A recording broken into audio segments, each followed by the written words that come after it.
Hi student, कैसे हो आप लोग। तो शुरू करते हैं अब अपना क्लास आज का क्लास है आपका डेल्टा कनेक्शन। कल हम लोग पढ़े थे स्टार कनेक्शन के बारे में और आज पढ़ेंगे डेल्टा कनेक्शन के बारे में। डेल्टा कनेक्शन इस रूप में जब तीन क्वाइल को या तीन वाइंडिंग को जब इस रूप में जोड़ा जाता है तो इसे हम कहते हैं क्या, डेल्टा कनेक्शन। क्या कहते हैं, डेल्टा कनेक्शन। कहने का मतलब हो गया, अब समझो आप कि एक इससे आप मान लो ए आर आर क्वाइल का पहला सिरा ये है, दूसरा सिरा ये है। वाई क्वाइल का पहला सिरा ये है, दूसरा सिरा ये है। और बी क्वाइल का पहला सिरा ये है और दूसरा सिरा ये है। इस तरह से जब आर का दूसरा और वाई का पहला, वाई का दूसरा और बी का पहला, बी का दूसरा और आर का पहला, जब इस तरह से हम कनेक्ट करते हैं तो इसे कहते हैं डेल्टा कनेक्शन। कौन सा connection, delta connection. Delta connection जब करते हैं तो डेल्टा कनेक्शन में फेज वोल्टेज करंट वोल्टेज के बराबर होता है। फेज वोल्टेज इसका फेज वोल्टेज लाइन वोल्टेज के बराबर होता है। यानी कह सकते हैं कि फेज वोल्टेज लाइन वोल्टेज के बराबर होता है। आप कहोगे कि फेज वोल्टेज लाइन वोल्टेज के क्यों बराबर होता है, तो आप देखो इसमें कि कहीं भी न्यूट्रल नहीं है। जब न्यूट्रल नहीं है तो कहीं से अगर चेक करें, एक अपना मल्टीमीटर का एक प्रोब अगर यहां लगाएं, दूसरा प्रोब यहां लगाएं, तो इसमें भी आपको दो फेज ही दिखाएगा, फेज टू फेज ही दिखाएगा। आप एक यहां लगाओ, एक यहां लगाओ, तो उसमें भी आपको दो ही दिखाएगा। एक कहीं से हम एक सिंगल फेज का कहीं से हम वोल्टेज नहीं माप सकते हैं। कहां से मापेंगे इसमें, क्योंकि सिंगल फेज मापने के लिए न्यूट्रल होना चाहिए। और इस तरह के कनेक्शन यानी डेल्टा कनेक्शन में न्यूट्रल नहीं होता है। तो इसमें वोल्टेज क्या होता है, फेज वोल्टेज लाइन वोल्टेज के बराबर होता है। क्योंकि आपको पता है कि दो फेजों के बीच मापा गया वोल्टेज लाइन वोल्टेज कहलाता है, और एक फेज और एक न्यूट्रल के बीच मापा गया वोल्टेज को फेज वोल्टेज कहते हैं। इसमें तो न्यूट्रल है ही नहीं, तो इसमें फेज वोल्टेज और लाइन वोल्टेज जो है ये दोनों एक ही है। यानी कह सकते हैं कि डेल्टा कनेक्शन में फेज वोल्टेज और लाइन वोल्टेज दोनों क्या होता है, बराबर होता है। चलो अब आगे बढ़ते हैं हम लोग करंट के बारे में। अब करंट मान लो कि अब इसमें फेज करंट के बारे में पहले जान लेते हैं। एक करंट अगर यहां मापे तो इसमें आप देखो इसका करंट और इसका करंट दोनों ज्वाइंट करंट मिलेगा, तो ये हो गया आपका फेज करंट। इसमें अगर मापे तो इसका करंट और इसका करंट आपको ज्वाइंट मिलेगा, ये हो गया आपका फेज करंट। और इसका करंट और इसका करंट आपको ज्वाइंट मिलेगा, तो ये हो गया आपका फेज करंट। तो इसमें देखो, इसमें हम देखते हैं, मान लो कि इनका रेजिस्टेंस और इनका रेजिस्टेंस और इनका रेजिस्टेंस, ये तीनों वाइंडिंग का रेजिस्टेंस अगर बराबर हो, तीनों वाइंडिंग का अगर रेजिस्टेंस बराबर हो तो करंट क्या होगा, बराबर होगा ना, क्योंकि वोल्टेज बराबर है तो ये करंट भी क्या होगा, बराबर होगा। यानी हम लोग लिख सकते हैं कि आई आर बी बराबर में आई आर वाई, फिर बराबर में यहां बराबर दे दो, बराबर में आई बी वाई बराबर, ये सभी क्या है, तो आप कहोगे फेज करंट। क्या है ये, फेज करंट। ये सब का सब क्या है, फेज करंट। ये सारा फेज करंट है आपका। आइए तो इसमें हम निकालेंगे लाइन करंट क्या होगा। पहले फेज करंट के बारे में जान लिया। अब एक चीज देख लो, अगर इसका हम इस तरह से डायग्राम बनाए, इसका रिलेशनशिप डायग्राम, तो इस तरह से बनेगा। कॉइलों के बीच जो रिलेशनशिप डायग्राम बनेगा, जो ये दिख रहा है, तो ये एक दूसरे से कितना डिग्री पर रहे, इलेक्ट्रिकल 120 डिग्री पर। कितना? इलेक्ट्रिकल 120 डिग्री पर। एक फेज और दूसरे फेज के बीच कितना डिग्री है? इलेक्ट्रिकल 120 डिग्री, जो कि यहां दिखाए हैं, जो कि यहां दिखाए हैं। ये सब इलेक्ट्रिकल 120 डिग्री पर है। आइए अब उस पर हम लोग कैलकुलेशन करके देखते हैं कि उसमें करंट में क्या फर्क पड़ता है, फेज करंट और लाइन करंट में, और पावर में क्या फर्क पड़ता है। तो अब देखते हैं हम लोग इसमें।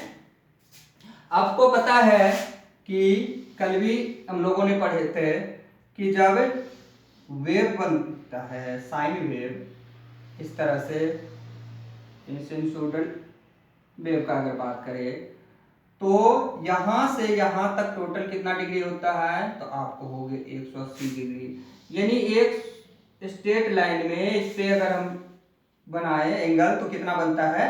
180 डिग्री। 180 डिग्री में अगर ये पॉजिटिव आता है तो इसका अपोजिट ये आ गया, नेगेटिव आएगा। क्योंकि यहाँ पॉजिटिव में क्योंकि यहाँ जब इंक्रीज हो रहा है वोल्टेज तो ये किस में हो रहा है? पॉजिटिव में। यहाँ से आते आते आते यहाँ फिर क्या हो रहा है? डिक्रीज होकर के पीक वैल्यू से डिक्रीज हो रहा है, तो फिर इधर आएगा तो क्या आएगा? माइनस में। यानी इसको अगर हम पॉजिटिव मानते हैं तो इसको क्या माने? नेगेटिव। इसको अगर पॉजिटिव माने तो इसको क्या मानेंगे? नेगेटिव। यानी यहां से क्या होता है? नेगेटिव। अब देखो यहां क्या है? आई बी वाई, ये जो करंट है इसका सीधा स्ट्रेट लाइन खींचे, यही इसका, ये पहले जब इसका वेव बनाएगा तो ये कहां आएगा? ये पहला वेव आएगा तो यहां आएगा, 180 डिग्री पर आएगा। तो 180 डिग्री पर हाफ साइकिल में यहां क्या लिखेंगे? आई बी वाई लिखेंगे ना, माइनस में। किस में लिखेंगे? माइनस में। आपको पता है कि माइनस क्यों लिखे हैं? क्योंकि ये हाफ साइकिल जब पूरा करता है तो यहाँ पॉजिटिव होता है, तो इसके अपोजिट साइड क्या होता है? नेगेटिव। इसलिए क्या लिखे? नेगेटिव। अब एक यहां सीधा इसके बीचों बीच लाइन खींच दिए।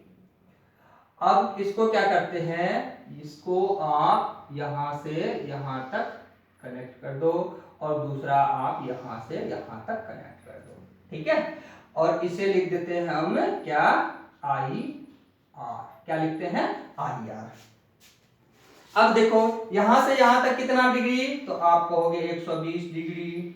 यहां से यहां तक कितना डिग्री? तो आप कहोगे 120 डिग्री। फिर यहां से यहां तक पूरा कितना डिग्री? तो 120 डिग्री, क्योंकि एक से दूसरा के बीच 120, इससे इसके बीच 120, सब एक दूसरे से 120 डिग्री, इलेक्ट्रिकल 120 डिग्री के डिफरेंस पे है। जब यहां से यहां तक पूरा लाइन सीधा, यहां से यहां तक सीधा खींचे थे तो ये यहां से यहां तक कितना डिग्री आया होगा? तो 180 डिग्री आया होगा। 180 डिग्री में अगर इसको माइनस कर दे, इसको 120 को माइनस कर दे, क्योंकि यहां से यहां तक कितना है? 120 है ना, यहां से यहां, तो यहां से यहां कितना बचा?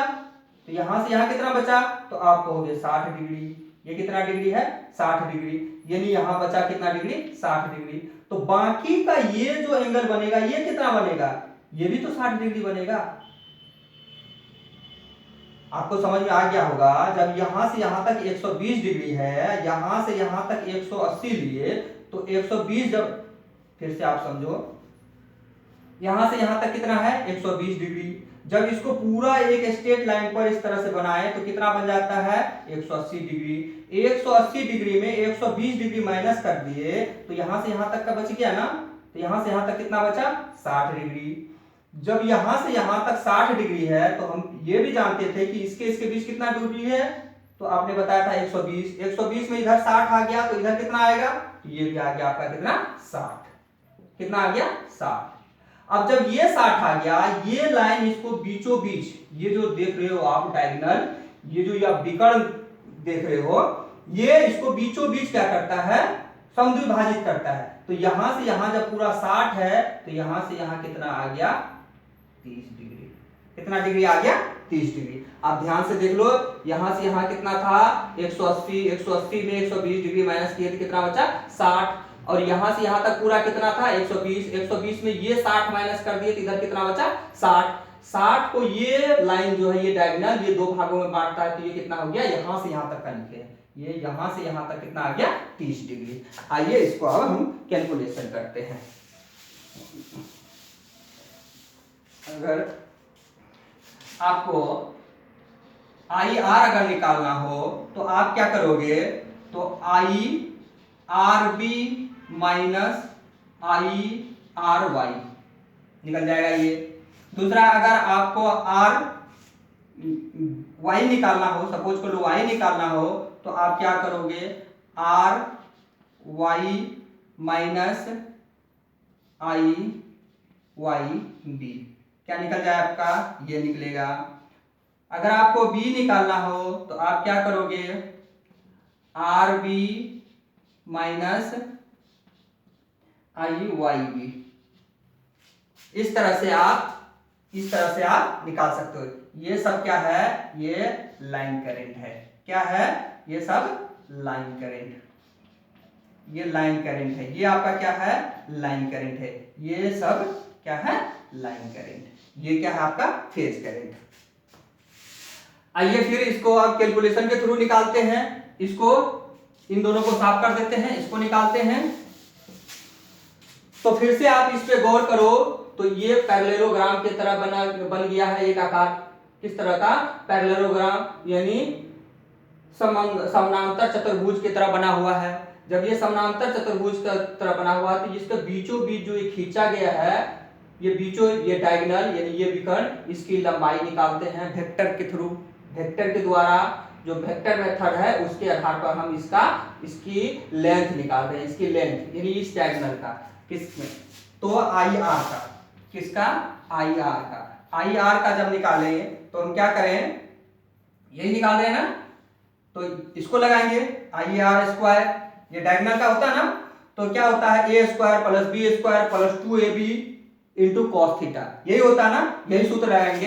यानी ये क्या हो गया डायगोनल का, A square plus B square plus 2ab into cos theta, यही होता है ना वेक्टर में।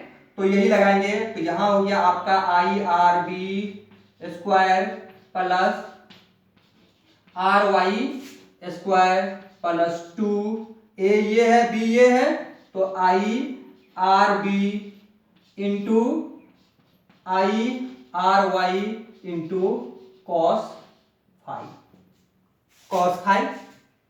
अब क्या करेंगे, अब जहां ये है यहां ये लिख सकते हैं ना, जहां पर ये है, क्योंकि सब बराबर है, तो इसके बराबर भी ये है, इसके बराबर ये है, इसके बराबर ये है, तो जहां ये लिखा हुआ यहां लिख सकते हैं ना फेज करंट। फेज करंट इसको लिखेंगे, ये भी फेज करंट है, ये भी फेज करंट है, तो सबके स्थान पर हम क्या लिखें, फेज करंट। तो आई आर बराबर, इधर स्क्वायर है, इधर हटा के ले जाए तो आप कहोगे इसमें आ जाएगा आपका क्या, रूट। तो रूट अंडर क्या हो गया, डायरेक्ट लिख देते हैं फेज करंट, इसके स्थान पर ये लिखे हैं फेज करंट, फिर ये है इसके स्थान पर भी आप ये लिखो, तो ये आ गया आपका क्या, फेज करंट प्लस 2, इसके स्थान पर फिर से वही फेज करंट इंटू फिर से phase current into cos theta. यहाँ जो फाई है तो इसके बीच कितना डिग्री एंगल बन रहा है, तो 60 डिग्री आप लिख लो इसको, 60 डिग्री। अब यहां से यहां इसको जोड़ देते हैं तो क्या हो गया, 2 I square phase current plus 2 I square यानी I square phase current cos theta 60 degree का वैल्यू कितना होता है 1/2, ये 2 से 2 कैंसिल, तो इनको और इनको जोड़ दिए तो कितना आ गया 3 आई स्क्वायर, और अगर इसको रूट से निकाले तो क्या हो गया √3 आई फेज करंट। यानी हम कह सकते हैं कि लाइन करंट फेज करंट से √3 गुना अधिक होता है। लाइन करंट फेज करंट से √3 गुना क्या होता है, अधिक होता है। अभी आपने देखा कैलकुलेशन से, जो लाइन करंट है ये क्या है, लाइन करंट, ये क्या है फेज करंट, तो फेज करंट से √3 गुना क्या है, ये अधिक है। आइए और इसको कैलकुलेशन को आगे बढ़ाते हैं हम लोग। तो डेल्टा कनेक्शन में पावर निकालते हैं हम लोग। तो पावर बराबर क्या होता है फॉर्मूला, V इंटू आई इंटू कॉस फाई। ये होता ना एसी में जब लगाते हैं अल्टरनेटिव करंट में, तो वोल्टेज गुना करंट गुना कॉस फाई। तो आइए लगाते हैं। अब 3 फेज का बात करेंगे। कितने फेज का? 3 फेज का। तो क्या करेंगे, पावर अगर निकाले तीनों फेज का, तो पावर क्या हो जाएगा, total power, total active power क्या हो जाएगा, 3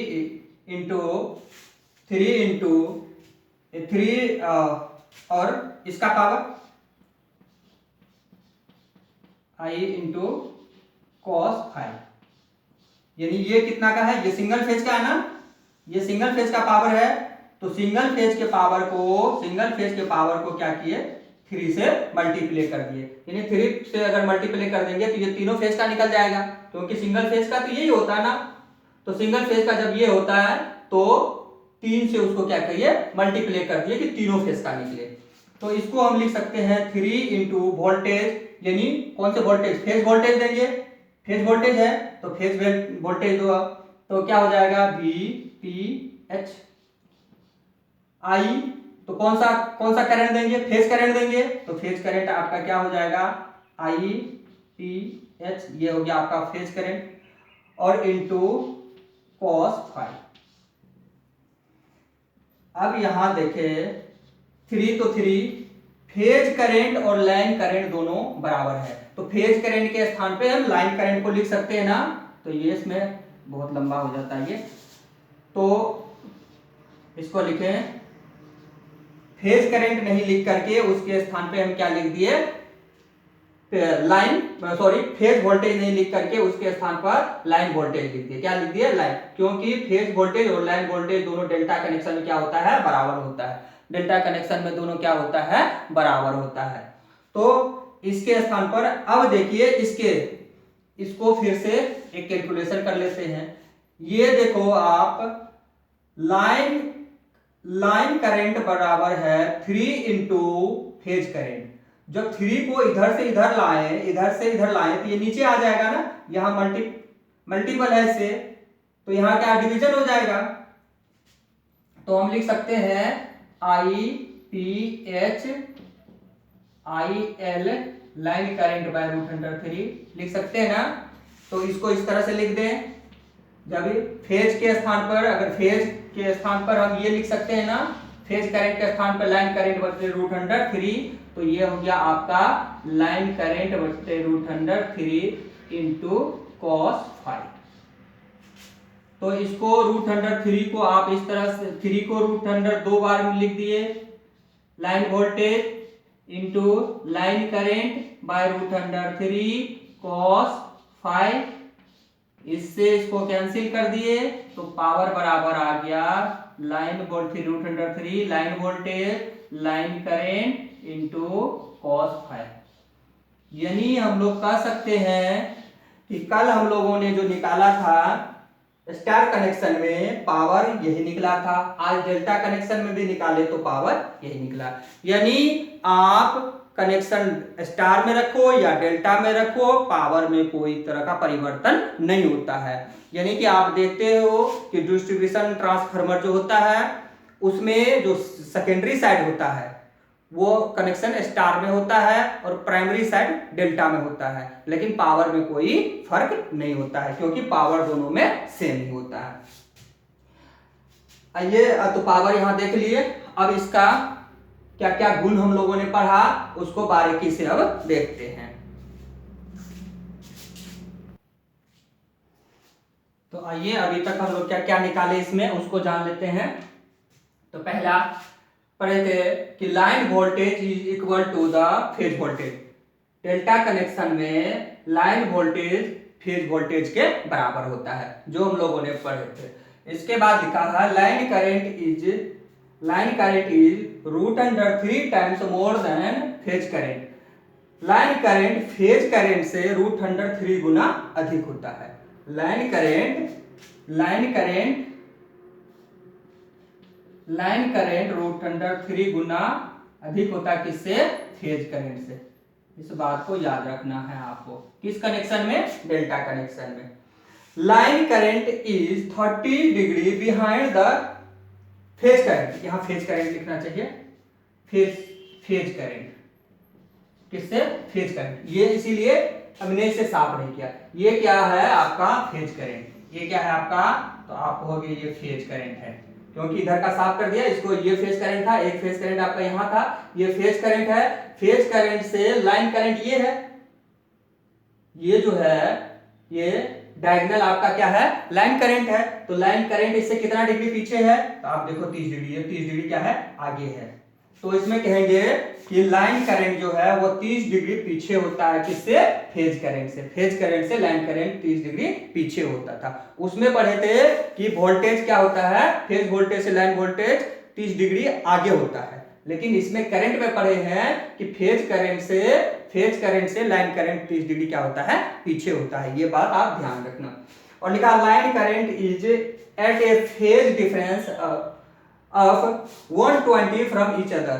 फेज लाइन करंट जो है वो एक दूसरे से 120 डिग्री फेज डिफरेंस पे होता है, इसलिए उसे फेज डिफरेंस भी कहते हैं। टोटल एक्टिव पावर वही जो हमने निकाला √3 line voltage line current cos phi. तो ये था आपका डेल्टा कनेक्शन का। इस तरह से ये आपको याद रखना है, क्योंकि ऑब्जेक्टिव टाइप जितने भी है यानी सीबीटी टाइप जितने भी एग्जाम होते हैं उसमें खास करके ये पूछा जाता है। तो आज का क्लास यहाँ समाप्त होता है। नेक्स्ट टॉपिक अपना होगा वो एसी इंडक्शन पर बात करेंगे। नेक्स्ट टॉपिक अपना होगा इंडक्शन। Thank you. ये क्लास आपको कैसा लगा? अगर आपको अच्छा लगा हो क्लास तो कृपया कमेंट करें।